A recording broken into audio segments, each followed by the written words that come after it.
Have you ever felt that your house looks nice on the outside, but feels heavy inside? That even though you clean and organize, there is an invisible mess you don't know how to remove. Maybe it's not just dust that accumulates in the corners, but things that, without you realizing, block God's blessing in your home. Today I want to speak to you, woman, housewife, guardian of your family. Because there are things we can do every day to keep our house clean, tidy, and above all blessed. Number 1. Clean your house physically and spiritually. There are houses that, even though they are spotless, smell of sadness, tiredness, old arguments. There are homes where the walls keep words spoken in anger and they are still felt in the atmosphere, as if they remain floating. Sweeping the floors and tidying the sofa cushions is not enough.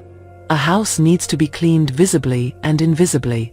Because just as dust accumulates in the corners, so do bad energies, heavy emotions, painful memories. And if we don't remove them, they stay. When you clean, do it with purpose. Don't do it just out of routine.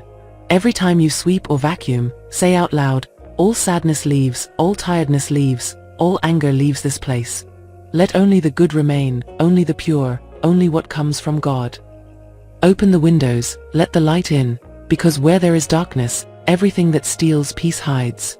Let the air renew your house, carrying away the old, the heavy, the stagnant. While washing the dishes, pray. Ask that your table never lacks bread, that every food served there is blessed, that all bitterness is transformed into sweetness. When you make the beds, bless the dreams of those who sleep there. Declare rest, protection, peaceful nights. Because you don't know how many people sleep without peace, and you can decide what kind of atmosphere is in those rooms. When you arrange the living room, speak words of harmony over it. Let only laughter be heard there, conversations that build up, not shouts or offenses. Let your furniture not witness anger, but hugs, confessions, forgiveness. Let the television not be an instrument to contaminate your house, but to share healthy, good moments that uplift the spirit and do not bring it down. If you have candles, light them occasionally, but not as decoration, rather as a symbol that God is the light of your house. If you have plants, take care of them, because everything that withers outside is also felt inside. Remove broken things, useless junk, objects that bring sad memories or belong to moments better left behind. There are people who clean their houses for visitors, but you clean your house for God. So that when He passes through your home, He finds a worthy place, full of peace, light, and gratitude. Not just pretty walls, but an environment where harmony is breathed. Do it for yourself, for your family, for everything you live inside there. Because a well-cleaned house is a place where God's presence can stay. And don't be afraid to speak out loud when you clean. Declare, this home belongs to God. There is no room here for anguish, illness, or curses. Here only dwell blessing, health, prosperity, and love. I assure you that you will feel the change. Because it's not only about what you see, but all that which, without you realizing, had accumulated in the corners of your life. Number 2, avoid arguments and shouting. Did you know that every word said in your house, good or bad, is impregnated in the walls? Even if you don't see it, even if you don't notice it immediately, everything spoken inside a home builds or destroys. Every shout, every insult, every hurtful word floats in the atmosphere like an invisible poison that is breathed and gradually contaminates the peace that should inhabit that place. There are houses where you enter, and even though they are clean and tidy, you feel a heavy, tense atmosphere. Where people greet each other out of obligation, where faces smile but eyes hide resentment. And do you know why that happens? Because things that hurt have been said, because silences full of rage have been kept, because shouting was allowed to be louder than respect. Because it was forgotten that a house without peace becomes a prison. The Bible is very clear when it says that a house divided against itself cannot stand. It doesn't matter how many decorations you buy, how many times you paint the walls, how beautifully decorated it is.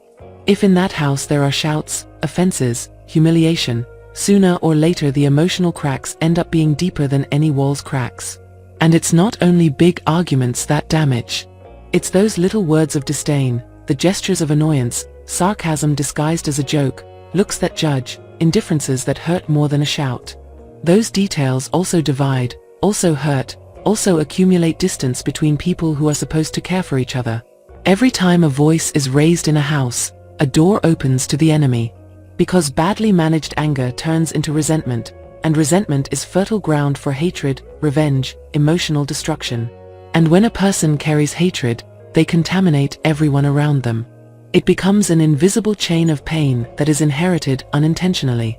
Children who grow up in homes where shouting happens over everything, where no one apologizes, where offending is normalized, often repeat that same pattern in their own homes when they grow up. That's why, when you have something to say, do it respectfully. If you are angry, breathe, go out to the yard, walk for a while, but don't speak on impulse. Because a word said in a moment of rage can destroy more than a blow. And even if you apologize later, the damage is already done. Words are not carried away by the wind, they stay in the mind, in the heart, in memories. When you feel a conversation is getting out of control, remember this: it's better to lose an argument than to lose the peace of your house. Sometimes, by wanting to be right, we end up losing things we never recover. Prefer to stay silent rather than say something that unleashes a storm. It's not about enduring injustices or remaining silent about what is wrong, but about choosing the right moment, words, and attitude to speak. Create the habit of solving problems, always seeking peace. If you have to correct a child, do it firmly but without humiliation. If you have to address something with your partner, do it from love, from the desire to build, not from the impulse to harm. Because what is not said well, even if it is right, does not build up. Make your home a refuge, not a battlefield. A place where everyone can arrive with their problems from outside, knowing that inside they will find understanding and no more fighting. Let your children prefer to be at home because peace is breathed there, not because they fear the shouting or fights. Let your partner know that even if you have differences, there will always be a space to talk with respect, without raising voices. Do not allow your home to become a place of war. Because where there are constant arguments, love fades, strength wears out, and dreams wither. And that opens cracks that the enemy knows how to take advantage of very well. That is why every time you feel anger trying to win over you, pause. Pray. Breathe. Ask God to give you wisdom to speak and humility to listen. Remember that the goal is not to win arguments, but to maintain a united, healthy, blessed home. Because a house where peace reigns, even if humble, even if it has 1,000 difficulties, will always be a home full of blessing. Number 3. Place an open Bible in your home. There is something deeply powerful about having an open Bible in your home.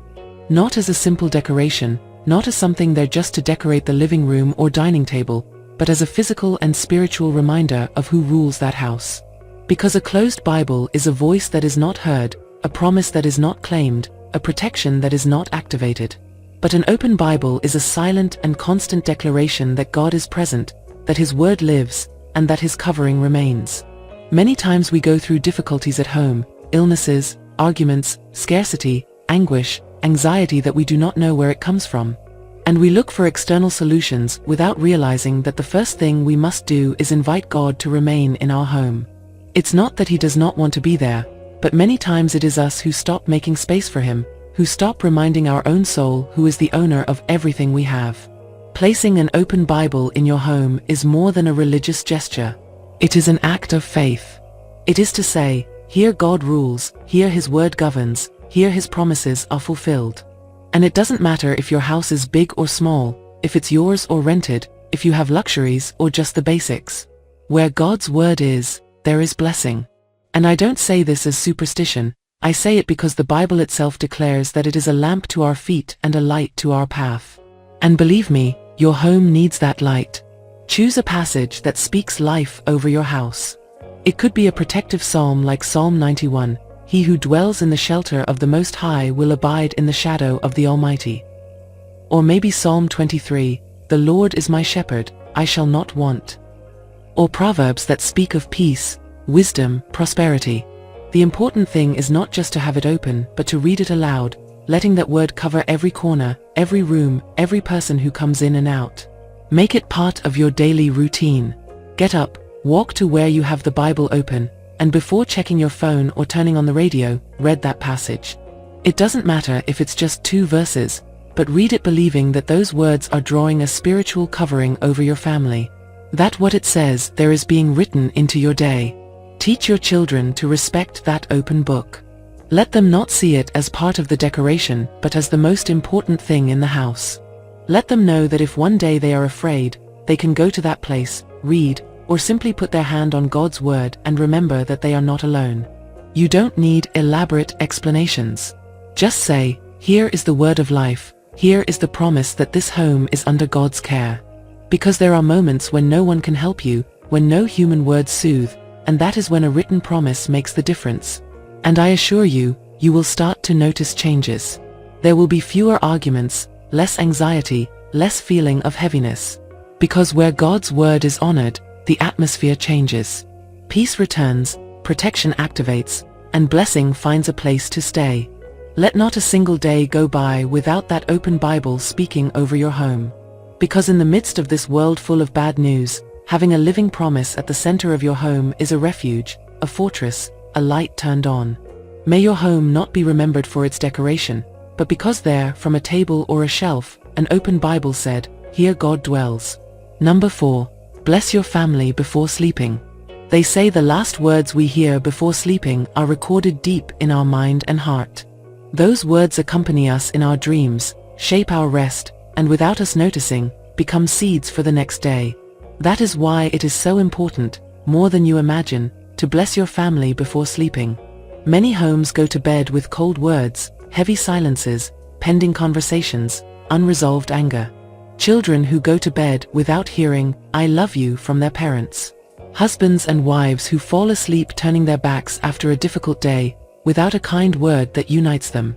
And unknowingly, that hardens the heart, creates distance, opens cracks that over the years become abysses. Do not let that happen in your home. Do not let the day end without planting at least a small word of love, blessing, affirmation. Because that word, no matter how simple it seems, can change a life, calm a sadness, restore peace to a tired heart. Before sleeping, walk through your home. Pass by your children's room, even if they are already asleep, and place your hand on them. Whisper words of blessing. God keep you, my child. May your dreams be peaceful. May nothing bad touch you. May tomorrow be a good day for you. You have no idea of the power in that. Even if they don't hear you awake, their spirit does receive it. If you have a partner, don't end the day with a reproach, with indifference, or with a curt conversation. Seek them out, touch their hand, look into their eyes and say at least, thank you for today. May God watch over us. Sleep well. I love you. It doesn't matter if there were differences. It doesn't matter if it was a difficult day.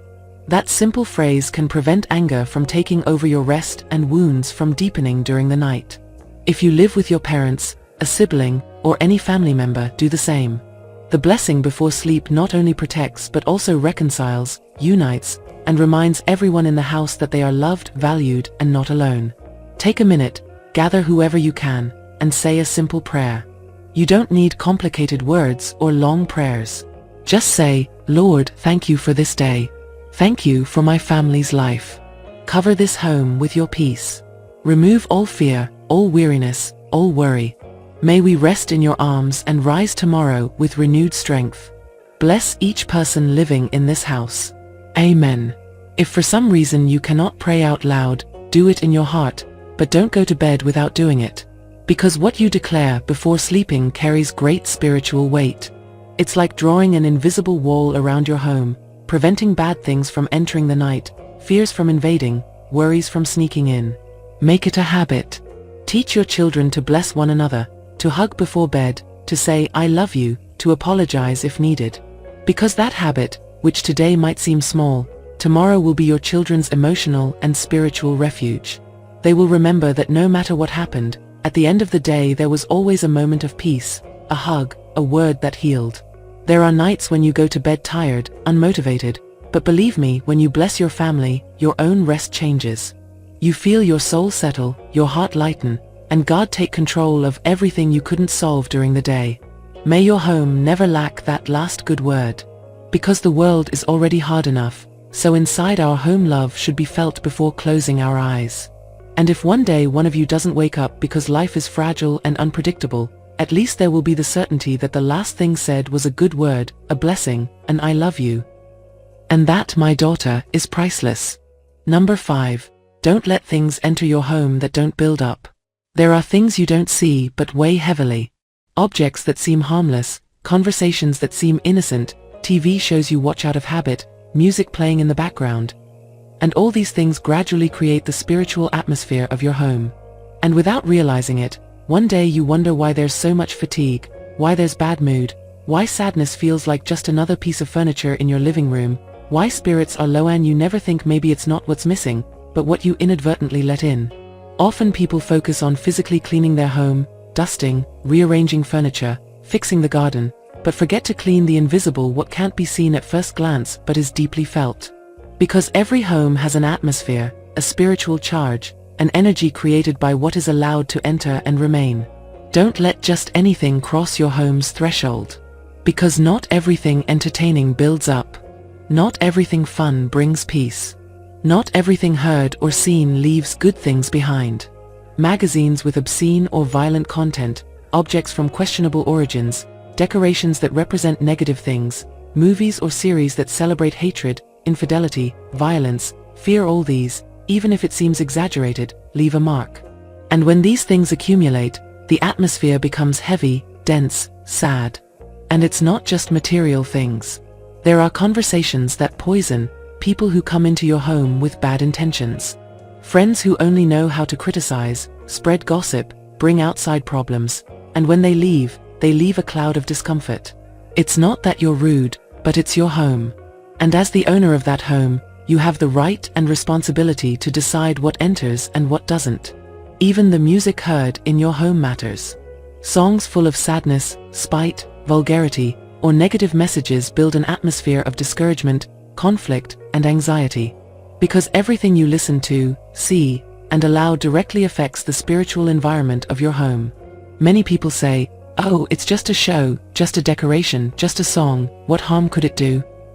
And they don't realize those small things, repeated day after day, settle like invisible roots that steal peace, attract heavy situations, and feed sadness, division, and emotional exhaustion. That's why you should review your home. Look at what objects you have hanging on the walls, what decorations are on the shelves, what movies you keep, what music plays, what kind of conversations happen frequently. And remove everything that doesn't contribute, doesn't build up, or doesn't bring blessing. Let your home be a refuge, not an extension of what the world offers. Let anyone who crosses that door feel relief, feel peace, feel that in that place there is no room for vulgarity, sadness, or violence disguised as entertainment. If someone comes with bad news, gossip, or wants to speak ill of others, change the conversation. If someone brings you an object that doesn't feel right, even if it's beautiful or expensive, don't hesitate to get rid of it. The peace of your home is worth more than any decoration or gift. Make your home a space where only what builds, brings joy, and blesses remains. Everything else should have its place outside. Because many times the enemy doesn't enter through the obvious, but disguised as entertainment, habit, modernity, or nothing's wrong. But something is wrong. And you know it because you've already felt it. May your home be filled with music that uplifts the soul, shows that build up, conversations that encourage, and keeps objects that remind of the good. Because when you choose to fill your home only with what brings peace, sadness no longer has space to stay. Anxiety loses its strength. And blessings find a clean place to settle. Do it. Take care of your home. Because this is not an exaggeration, it's discernment. And it's better to prevent than to regret later that without realizing it, you were the one who opened the door to what now steals your peace. Number 6. Make order a priority. Disorder is much more than a mere matter of appearance or cleanliness. It reflects the inner state of a person and, at the same time, is a silent cause of unrest in the soul. Because even if you say, "I'm used to it," even if you think you no longer see it, disorder speaks. It speaks to the heart, to the spirit, to the mind. And it says things like, "You are overwhelmed, you can't handle everything, your life is chaos." And that, over time, plants itself like a seed that steals tranquility. A messy house is not just a house with things out of place. It is a house where energies stagnate, where the atmosphere feels heavy, and where the mind cannot rest. Because every item out of place, every corner filled with things no longer used, every drawer stuffed with useless papers, shouts to the subconscious that there are unfinished tasks, unresolved things, no space either in the environment or in the soul. And it's curious, But when you live amid disorder, even your body feels it. You wake up more tired, it's hard to concentrate, you become irritable over small things. Everything overwhelms you, everything seems harder than it really is. Because you don't have a real refuge. And a home should be precisely that, a refuge. When you decide to make order a priority, you're not just tidying things up, you're clearing your mind and spirit. You're saying, I take control of my space, I won't let things control me. Because a clean and organized space breathes, flows, rests. And so do you. It's not about having a magazine-perfect house or living obsessed with perfection. It's about everything having its place and what no longer serves, what clutters, what burdens going away. And you'd be surprised how many things we keep out of habit, attachment, or fear of letting go, even when they no longer make sense in our life. Start simple, a drawer, a shelf, a bag of clothes you no longer wear. Give away, donate, free up space. Because when you start removing the old, you make room for the new. And I'm not just talking about material things, but new opportunities, new ideas, new blessings. An orderly home reduces anxiety because you don't have 100 things screaming at you at the same time. An orderly home makes daily tasks easier because you don't waste time looking for what you can't find. An orderly home lifts the spirit because the eye rests, the body relaxes, and the soul rejoices. And there is something spiritual about this too. God is a God of order. From the beginning of time, before creating life, He ordered chaos, separated light from darkness, put everything in its place. Because where there is order, there is harmony. And where there is harmony, there is peace. And where there is peace, there is room for blessings to remain. Every time you tidy your home, you're cleansing your emotional and spiritual environment. You're saying, there's no room here for chaos, neglect, or hopelessness. You're creating a refuge where you and your loved ones can breathe freely, rest without distractions, sit without looking around and feeling burdened. Make order a priority. Don't procrastinate. Don't let clutter pile up. If you don't need it, let it go. If it doesn't bring you joy, say goodbye. If you don't use it, give it to someone who does. Because every useless thing you keep takes up physical and emotional space. And when you finish organizing, open the windows, let the light in, give thanks for what you have, and breathe. Because you'll notice even the air changes, the house feels lighter, and you, without realizing it, have freed not only your home but also a part of yourself. May your home be that place where order speaks of your love for your family, for yourself, and for God. Because where there is order, there is rest, joy, and space for God's presence to dwell comfortably. Number 7. Play music that honors God. There is something deep, almost invisible, that happens in a home when music honoring God is played. It's as if the whole atmosphere breathes differently, as if the walls soak in peace and the windows let in not only light but also God's presence. And this is not an exaggeration. It's real. The atmosphere of a home is built with what is heard, what is spoken, and what is allowed. And sound has power. It can lift up or drag down, encourage or overwhelm. Often, we get used to having the TV on in the background or the radio with negative news, gossip, songs about betrayal, pain, violence, resentment. And without noticing, that begins to bathe our home in heavy energy, a confused atmosphere, a dull anxiety that is felt but the source is unknown. But when you decide, as the head of the household, to change that and play music that exalts God, everything begins to transform. Because it's not just music. It's sung word. It's prayer turned into melody. It's a declaration of faith, love, gratitude. And that vibration cleanses. That vibration heals. That vibration lifts. You might be cleaning, cooking, tidying rooms, and in the background a praise song plays saying, "You care for me, you are my refuge, my faithful God." And without realizing it, those words enter your heart, strengthen your spirit, and dissipate emotional fatigue. The same happens with your children, your partner, with anyone who enters your home. Because there is a spiritual language in music. And it's no coincidence that in the Bible, when David played the harp for King Saul, the tormenting spirits fled. Why? Because consecrated music has the power to drive out what is not from God and attract His presence. And that doesn't mean you have to live locked inside a temple, nor that you can't enjoy other music that brings you joy. But when in your home, intentionally, songs play that bless, that remind who God is, that declare peace, love, and victory, your atmosphere changes. And you feel it. There are moments when worry tries to enter, when anguish peeks in, when the day feels heavy, and it's enough to play a praise song, to let the house fill with chords that speak of hope, for everything to settle. And it doesn't matter if you have problems, if there are unresolved situations, if life is not perfect. Because the beauty of praise is that it doesn't need everything to be perfect in order to be heard. On the contrary, many times it's precisely when things aren't going well that the spiritual atmosphere most needs to be lifted with music that blesses. Try it.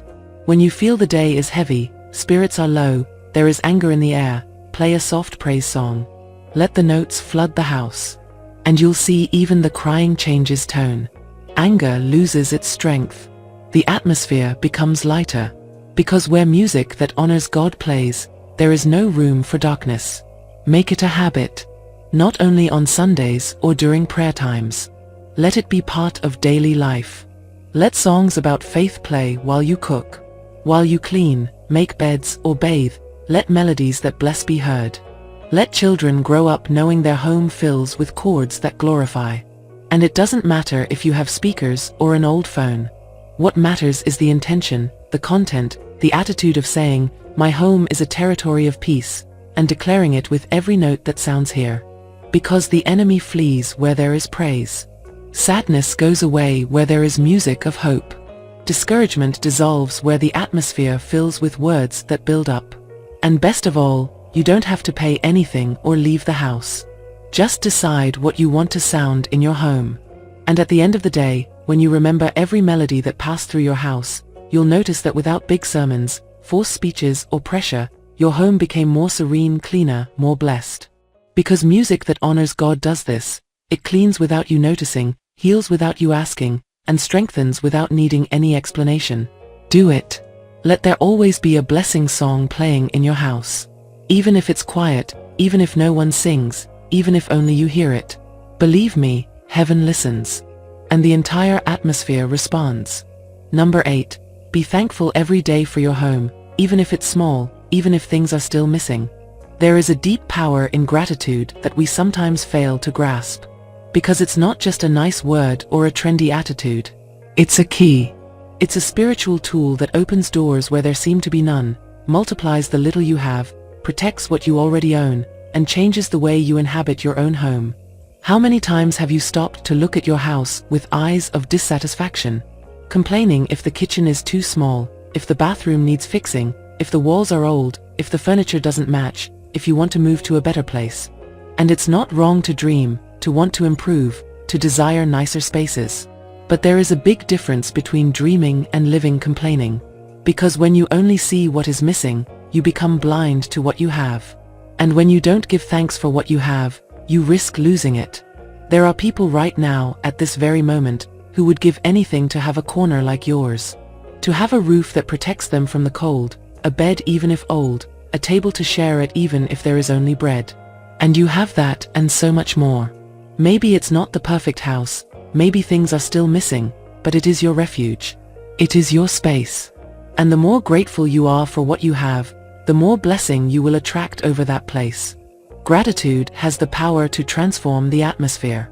Because it doesn't depend on everything being perfect, but on recognizing that despite what is missing, there are reasons to smile, to give thanks, to value what today sustains your life and that of your loved ones.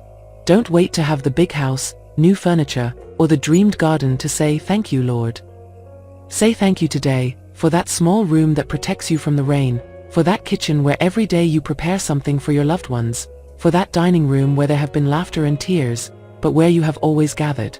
Give thanks for every space, for every wall that has seen you cry but also seen you get up. For every window where light comes in, even if it's old or has patched curtains. For that working bathroom. For that mattress where you can rest. For that stove that, even if old, warms your food. Because when you give thanks, your heart lightens, your perspective changes, your faith strengthens, and your home fills with a different kind of peace. It is felt. It is breathed. And it doesn't matter if the paint is worn or the tiles don't match, because where there is gratitude, there is the presence of God. And where He is, everything begins to improve. Don't let routine steal your ability to value what you have. Don't let dreams of what hasn't arrived yet cloud the gift of what you already inhabit. Because many times, those who despise the small end up with nothing, and those who give thanks for the humble receive more than they imagined. Make that a daily habit. Every morning when you wake up, before complaining, give thanks. Before looking with annoyance at what's missing, bless what is there. Walk through your house, and even if it's messy, say thank you because it is your space, because you have somewhere to sleep, to cook, to shelter. And teach your loved ones to do the same. Let your children learn to be grateful for their bed, for their plate of food, for having a place to call home. Because when an entire family lives in gratitude, even for the smallest things, that house becomes a blessed territory. God delights in grateful hearts. And this is not a religious cliché, it is a spiritual law. When you recognize the good, even if it's little, the good multiplies. And when you live complaining, the little becomes even less, and peace goes away. So today, even if the paint is missing, even if the table is old, even if the floors creak, be thankful. Because you have more than you think. Because you are sowing blessing in that place. And because every home that honors God with gratitude inevitably ends up prospering. Not by magic, not by chance, but because gratitude makes everything fall into place, blessings arrive at the right time, and peace remains even when circumstances are not perfect. Be thankful. Not tomorrow, not when everything is new. Do it today. Because the day you manage to see your home through the eyes of gratitude, it will stop seeming small. And it will feel big, full of peace, full of love, full of God. Number 9. Take care of what you cook and share. The kitchen is not just a functional space inside a house. It is much more than a room with pots, pans, and dishes. The kitchen is the domestic altar, the place where energy is planted, where love is transmitted, where life is renewed through what is prepared and shared. Every meal cooked at home carries a spiritual weight that very few value, but which is felt in the atmosphere and in the bodies of those who eat it. When you cook unwillingly, in a bad mood, complaining about everything, speaking badly of someone, or filling that environment with heavy words, that energy impregnates what you prepare. It may sound exaggerated, but food is not just physical, it is emotional, it is spiritual. There are meals that, even if well made, do not nourish or satisfy because they were made amid arguments, frustration, and discouragement. And then you wonder why at home there is fatigue, bad mood, or constant heaviness. That's why taking care of what you cook is not just choosing healthy ingredients. It's about caring for the atmosphere, the attitude, the words spoken while preparing the food. No complaints while cooking, no rushed moments full of bad temper, no moments of annoyance, but a conscious act of love and blessing.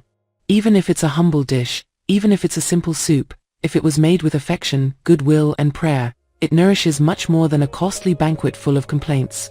The kitchen is sacred because it is where the simple becomes sustenance. And God is there too. That's why before cooking, if you can, say a prayer. Even if only silently. Let your hands work with gratitude. Let each ingredient carry a good intention. While stirring a pot, declare in your mind, this food will bring health, this food will be peace, this food will bless my family. And before serving, give thanks. Even if just a brief gesture. Because when you give thanks, you multiply. Sometimes a plate lasts longer than it should because it was blessed, because it was shared with love. And not only does it multiply in quantity, but in effect. A meal served with a good attitude can heal the spirit of a child who was sad, calm a worried husband, restore strength to a tired mother. It doesn't matter if the menu is repeated, if there is no dessert, if there are no luxuries. What matters is the atmosphere surrounding that table. That it is served with joy, eaten without complaints, blessed before starting. Because what enters through the mouth feeds the body, but what surrounds that meal feeds the soul. And don't just take care of what you cook, take care of what you share. Because not all nourishment is physical. There are words served at the table. There are gestures given alongside a dish. And sometimes, a word spoken with affection feeds more than the best recipe. Likewise, a harsh word can ruin even the most exquisite feast. Make your kitchen a place of blessing. Let whoever enters feel peace. Let love be breathed there. Let it not be a place for murmuring, arguing, complaining. Because everything done, eaten, spoken there stays in the house. And a kitchen filled with good words, gratitude, and faith becomes a source of life for the whole home. Be aware of that. The kitchen is the heart of the house because from there daily energy is distributed. So, even if you have little, even if you cook only rice, do it well. Do it as if you were preparing a feast for someone important. Because it is for you, for your loved ones, to bless the environment in which you live. And never underestimate the power of blessing your food. Before eating, even a simple phrase, "Thank you, Lord, for this food. May it be health, strength, and blessing for our body." And you will notice the atmosphere change, the home become warmer, problems seem less heavy when the table becomes a place of gratitude and not of complaint. Take care of your kitchen, take care of what you prepare, take care of how you share it. Because from there a house begins to be built where God gladly dwells, where blessing stays, and where the family's heart finds comfort and strength in the simple moments of each day. Number 10. Invite God to be part of your home every day. Inviting God to be part of your home every day is not just a nice phrase or a formal ritual you do when everything is going wrong or when something bad happens. It is a constant decision, an attitude of life, a deep way of understanding that your house is not just a physical space, but a spiritual place where God's presence must always be alive and active. Don't wait for the storm to come to seek God. Don't relegate him to being that emergency guest who only appears when there are problems, illnesses, or difficulties. True blessing begins when you make him part of every moment, every daily action, when you make him the true owner of your home, the invisible center that holds everything together. Imagine for a moment that God is with you in every small task you do. While you make the bed, think of him. While you cook, talk to him, ask him to bless that food, to protect those who will eat it. While you sweep, don't just clean the dust, but also invite God to clean any sadness, any burden, any shadow that wants to stay. Let the broom in your hand be an extension of God's hand, driving out everything that doesn't belong in your home. Speaking to God aloud or in silence while doing household chores is a way to build an intimate and real relationship with him, not something distant or reserved only for church or formal moments. It is including him in your routine, in the very heartbeat of your home. That transforms the energy of your house, because it's not just physical cleaning, it's spiritual cleansing. It's not just a task, it's prayer. God does not want to be a spectator, nor someone to whom you only ask favors. He wants to be the king who rules every corner, the friend who walks with you in the simple things, the guardian who watches over your family while you do the most ordinary tasks. When you invite him that way, he responds. He fills your home with his peace, his order, his love. May your home not be a place where God only appears in emergencies, but the place where he feels loved, valued, and welcome every day. God's presence gives everything a different flavor, changes the words spoken, the looks exchanged, the attitude with which difficult days are faced. If in the midst of noise, disorder, or tiredness you stop for a moment to say, "Lord, thank you for this house, thank you for this family, be with us today," that moment is more powerful than any long prayer you could say on your knees. Because it's not about duration or formality, but about sincerity and consistency. God wants to be your daily companion, not just your solution when something goes wrong.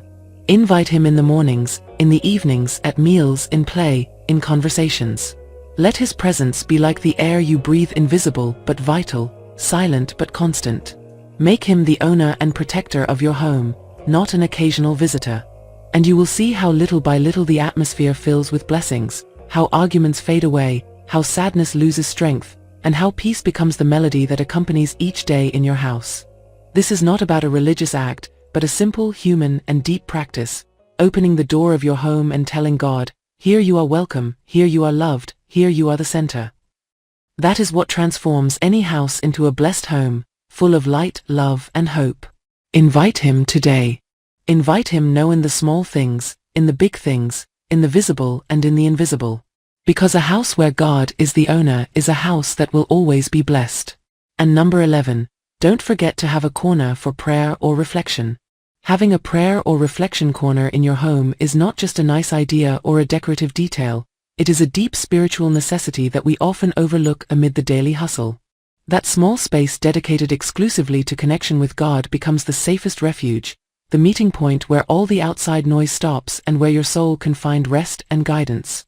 Imagine a simple place. It can be a corner in your room, a chair with a cushion, a small table with a Bible and a candle, a picture that inspires peace, or even a small altar with symbols that represent faith to you. The size or appearance doesn't matter. What matters is the intention with which you create it and the purpose you give it. That will be your sacred space inside your home. There you can kneel, cry if you need to release burdens, vent fears and sadness that you sometimes keep in silence. There you can sincerely give thanks, without rush or interruptions, for every blessing, for every day, for every small miracle we often take for granted. There you can ask for guidance when the path seems confusing, when the weight of decisions overwhelms you and you don't know where to go. That corner will be your personal sanctuary, the space that connects you with the divine and protects everything else. Because the strength of a blessed house doesn't come only from how it looks or how tidy it is, but from the spiritual place that holds and cares for the heart of those who live there. That prayer point is the epicenter from which peace, strength, and protection radiate over every room, every piece of furniture, every family member. When you establish that meeting place with God in your home, you are creating a spiritual barrier against adversity. Because it is not just a physical space, but a place where the faith networks that hold your house are woven. That is where God's love is received and strengthened, where faith grows, where hope is renewed. And you don't need to make it complicated. You can start with 5 minutes a day, a moment of silence, a simple prayer, a brief reading. What matters is consistency and the heart with which you do it. This corner will become a refuge for you on difficult days and a source of joy on happy days. Teach your loved ones to respect that place, to value it. Let them know it's not just a physical space but a place to meet God, a place where they can seek peace and answers. Thus, your entire house will begin to vibrate with a different energy because there will be a fixed point where God's presence manifests strongly. Don't underestimate the power of having that corner in your home. Because amid the routine, the noise, the tiredness, there you will find an oasis of calm, a place where you can be yourself, where you can open your heart without fear, where you can renew your strength to keep going. A house with a prayer corner is a house that stands firm in the storms. It is a home that recognizes the importance of daily connection with God and knows that this connection is the foundation for constant blessing and protection. Don't put it off. Don't think you don't have time or space. That corner is a gift for you, a gift for your family, a gift for your soul. And when you have it, you will see how little by little everything in your home begins to fit, to flow, to improve. Do it today. Create that special place in your house, even if it is small, even if it is simple. But let it be yours, let it be sacred, let it be the place where you can always find God and renew the blessing over your home and your life. If you apply these 11 things, you will see how your house will not only be clean and tidy, but also full of peace, harmony, and blessings. Because a house cared for by a woman who prays, blesses, and gives thanks is a house where God always remains.